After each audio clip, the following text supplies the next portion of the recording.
Franck Ferrand raconte sur Radio Classique.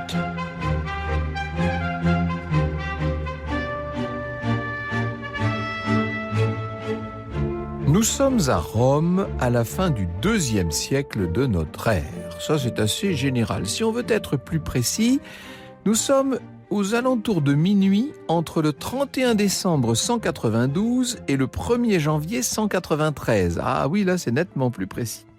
Même si l'on célèbre l'année nouvelle, la ville est déjà ensommeillée pour partie. Or, dans une rue, quelques hommes sont plus éveillés que jamais. Les voilà qui progressent, avec dans la tête un but tout à fait déterminé. Parmi eux, il y a des soldats, mais aussi Laetus, qui est le préfet du prétoire, Eclectus, qui est chambellan de l'empereur Commode. L'empereur Commode, à l'époque, est sur le trône depuis 12 ans. Bien malin qui pourrait deviner ce que ces gens mijotent comme ça, en pleine nuit. Est-ce qu'ils ont un ordre à porter ou peut-être une arrestation à assurer ? Ils finissent par s'arrêter devant une résidence patricienne, celle d'un sénateur en vue, déjà âgé. Il s'appelle Publius Helvius Pertinax. À Rome, ce Pertinax est très connu. Sa carrière est plus que vénérable. Laetus et Eclectus ne perdent pas de temps. Ils réveillent le portier et expriment leur désir de parler à Pertinax. Oh, le domestique n'est pas bien rassuré, mais bon, il faut qu'il fasse son devoir, que voulez-vous, il va prévenir son maître. Si l'on se fie au récit d'Hérodien que nous allons suivre, si vous le voulez bien, le sénateur de 66 ans réagit avec fatalisme. Il en est sûr, Laetus et Eclectus viennent le mettre à mort. En bon fidèle de l'ancien empereur philosophe Marc Aurèle.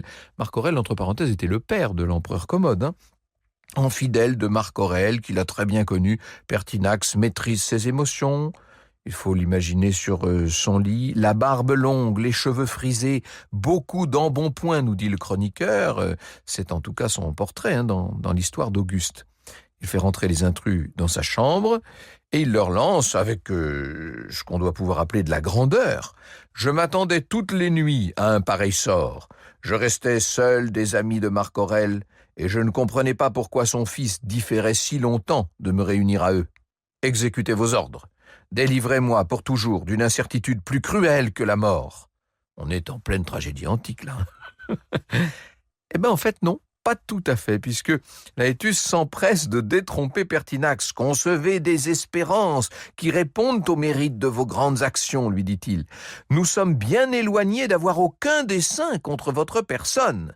Eh oui, incroyable mais vrai, Laetus et Eclectus assurent à Pertinax que Commode serait mort. Et mieux, ils annoncent leur vœu de faire de lui, Pertinax, son remplaçant. Le vieil homme en a vu d'autres, me direz-vous. Il n'a pas l'intention d'être dupé, il se méfie, c'est même le moins qu'on puisse dire de ces visiteurs nocturnes. Pourquoi insulter un vieillard et vouloir éprouver sa constance, dit-il. N'est-ce pas assez de me faire mourir sans joindre la moquerie à la cruauté ? Or non, ce n'est pas une mauvaise farce, non. En cette nuit d'hiver, Pertinax se voit bel et bien offrir sur un somptueux plateau d'argent à la romaine l'Empire lui-même. Franck Ferrand sur Radio Classique. Pour comprendre les doutes de Pertinax, peut-être que je revienne un petit peu en arrière, et même quand je dis un petit peu, remonter carrément de quelques décennies en arrière pour aller aux sources de la fortune de cet homme qui au départ n'avait pas tout à fait le profil d'un empereur, vous allez comprendre. Quand Pertinax voit le jour, on est en 126 sous le règne de l'empereur Hadrien. Il naît dans une ville de Ligurie, entre les actuels Gênes et Turin, si vous voulez, pour situer les choses. Il ne peut pas se flatter d'origine étincelante, Pertinax. Son père est un affranchi, donc un ancien esclave, qui a réussi une belle carrière de marchand. Comme souvent dans la légende des grands hommes de l'Antiquité, la venue au monde de Pertinax est marquée par un événement mystérieux. Je cite encore l'histoire Auguste, on aura l'occasion de la citer un certain nombre de fois. Lors de sa naissance, un poulain monta sur le toit de la maison, il resta quelques instants et se tua en tombant. Le père, frappé de cette circonstance, alla trouver un Chaldéen. Mais après l'avoir entendu lui prédire pour son fils une brillante destinée, il s'écria « J'en suis pour mon argent !» Oui, un affranchi ne peut pas imaginer que son fils va connaître, quels qu'aient pu être les augures, une destinée brillante. Et pourtant, le devin chaldéen n'est pas contredit par la réalité. Sans arrêt, c'est comme si de puissants anges gardiens venaient se placer sur le chemin de Pertinax pour lui permettre de gravir les échelons de la société romaine. D'abord, un sénateur qui a des domaines en Ligurie repère ce jeune homme très intelligent. Il lui permet d'effectuer ses études à Rome. Pertinax est assez doué pour se muer lui-même en enseignant, ce qui est l'occasion de nouer des liens utiles. Et puis, il va, et ça c'est très opportun, embrasser la profession militaire. Or là aussi, un certain nombre d'hommes qui comptent vont lui donner sa chance. Il faut croire qu'il a tout le charme nécessaire à séduire les différents bienfaiteurs qui vont s'aligner littéralement sur sa route. Et tour à tour, on le voit placé à la tête d'une cohorte en Orient, prendre ses fonctions au sein d'une légion en Bretagne. La Bretagne, c'est l'Angleterre à l'époque. Combattre à des postes exposés dans les régions du Danube et du Rhin. Alors, il lui arrive de devoir composer avec un coup d'arrêt temporaire dans ses ambitions, évidemment, ça reste la vie réelle, si vous voulez. Mais à chaque fois, il est remis en selle. Pertinax a l'air solide, efficace, il est de ceux dont tout grand a besoin auprès de lui. Vous savez, ce genre d'homme de confiance à qui l'on peut confier les secrets, les missions compliquées, etc. Or, il y a de la chance dans cette destinée-là, vous l'avez compris, puisqu'un des anges gardiens va s'unir à la fille de Marc Aurèle. Là, attention, on se rapproche singulièrement du pouvoir d'un seul coup. Ça offre des opportunités, ça. Le sage souverain ne peut que constater à son tour la valeur de Pertinax, et à son tour, il va travailler à cette élévation irrésistible d'un fils d'affranchi. Au début des années 170, ça veut dire qu'à l'époque, si vous faites le calcul, Pertinax est déjà un quadragénaire respectable. Il faut se remettre dans le contexte de l'ancienne Rome, bien sûr. Dans ce début des années 70, il va franchir un pas de plus et qui est essentiel puisque ça y est, le voilà revêtu de la toge prétexte, le voilà sénateur, s'il vous plaît. Jean-Pierre Martin, dans son article « Pertinax, un empereur favori des hommes et des dieux », nous dit « C'est le moment où Marc Aurèle a besoin d'hommes qui puissent prendre le commandement de légions alors que les sénateurs ont subi beaucoup de pertes dans les premières années de lutte contre les barbares. Pertinax est de ceux-là. Il obtient immédiatement de hautes responsabilités militaires. Il reçoit le commandement de la première légion Adiutrix en Pannonie, avec laquelle il repousse les barbares de Rétie et du Norique. De succès militaire en missions menées à bien, tout s'accélère pour le récent sénateur. Il faut dire, comme le souligne Jean-Pierre Martin, que Pertinax passe pour être choyé des dieux. Donc, quand on sait que vous avez de la chance, évidemment, ça attire la chance. C'est assez étonnant, ça, d'ailleurs. Surtout dans la Rome antique, où l'on est assez, vous l'aurez compris, assez sensible aux signes. Entre autres exemples cités, un jour qu'une troupe dépendant sans doute de lui est au combat, tout est en train de tourner mal, ses hommes sont aux abois, prêts à se faire cueillir par l'ennemi, et à ce moment-là, il y a d'un seul coup une intempérie, un brusque changement de temps qui va rétablir la situation au profit des Romains. Comme l'écrit notre historien, je cite, « Le prestige tiré de ce sauvetage, qui ne pourrait être dû qu'à l'intervention divine, se devait de retomber sur le chef de corps. C'est à partir de ce moment que Pertinax bénéficie de l'appui encore plus inconditionnel de Marc Aurèle, qui a vu là la faveur des dieux. Pertinax devient très vite consul et fut un des comites de l'empereur. Et quand Marc Aurèle vient à mourir en 180, la transition n'est pas aisée pour Pertinax, bien entendu. Il va falloir maintenant composer avec le fils du défunt, là, avec ce fameux Commode qui ne l'est pas, si vous me passez l'expression.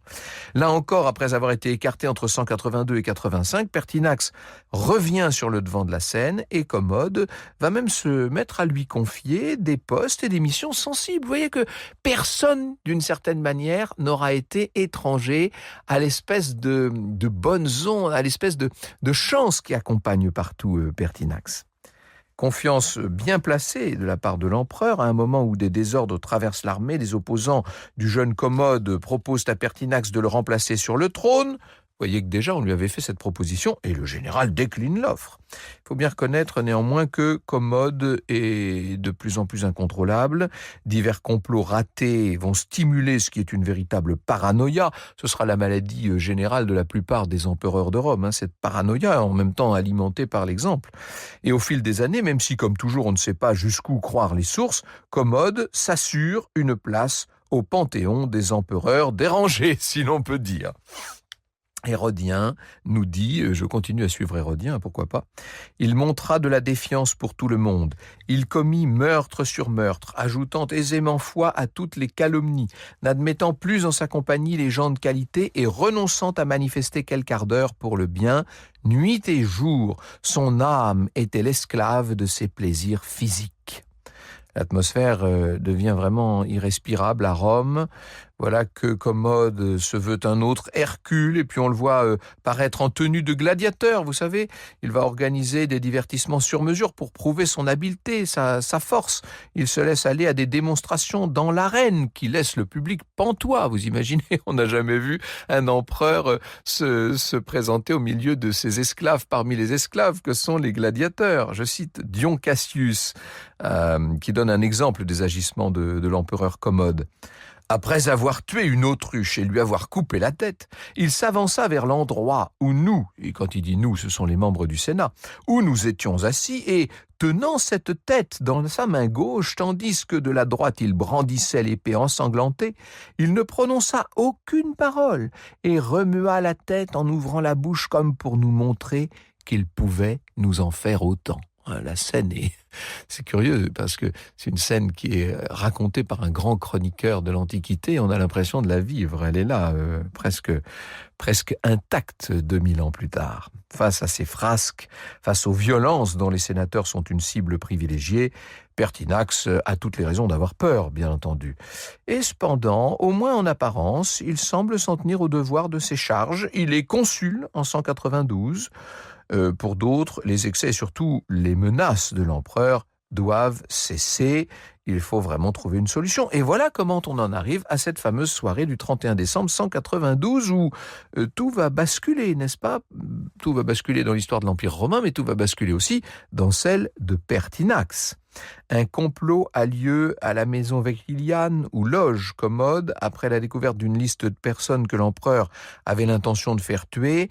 Sa maîtresse qui s'appelle Marcia ainsi que Laetus et Eclectus dont je vous ai parlé, le préfet du prétoire et le chambellan, vont décider que ça y est, les choses ont assez duré. Il est temps d'en finir avec cet empereur devenu trop dangereux. Après quelques péripéties que j'ai déjà eu l'occasion de vous raconter, Commode est étranglé dans son bain par un gymnaste. Pour les conjurés, un problème pressant doit maintenant être réglé, puisque si on veut éviter une crise de régime, il faut très vite trouver un autre empereur, un empereur à mettre à sa place. Et c'est comme ça qu'on ressort l'option Pertinax.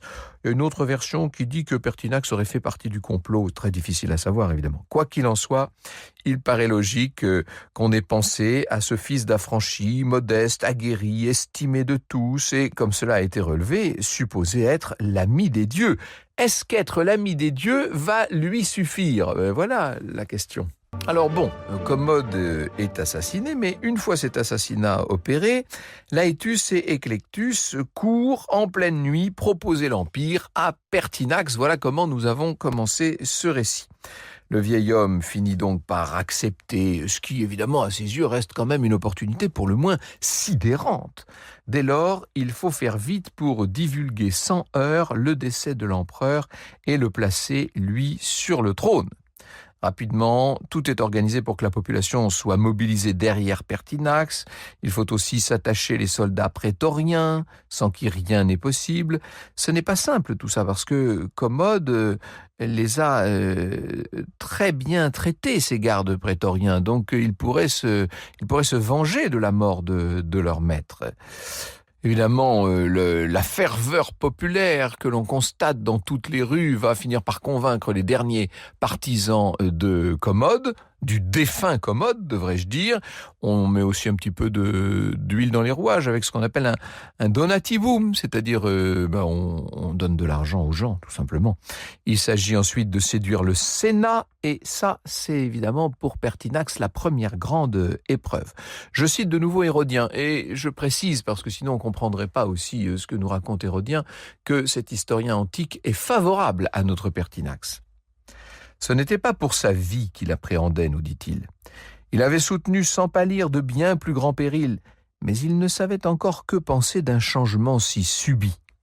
Il s'imaginait que quelques nobles sénateurs ne souffriraient jamais que l'Empire passât des mains de Commode dans les siennes. Son prédécesseur était d'une maison fort illustre. Pour lui, il avait à la vérité toutes les qualités. Mais sa naissance ne répondait pas à son mérite et il voyait au-dessus de lui beaucoup de patriciens. Comment les sénateurs vont-ils réagir ?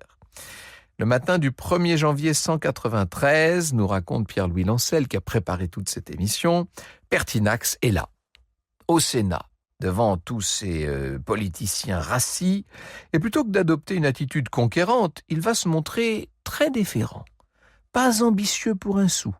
Il avance même qu'il n'est pas le choix le plus évident pour tenir les rênes de l'Empire. C'est peut-être le meilleur moyen, ça, pour qu'on les lui mette dans les mains.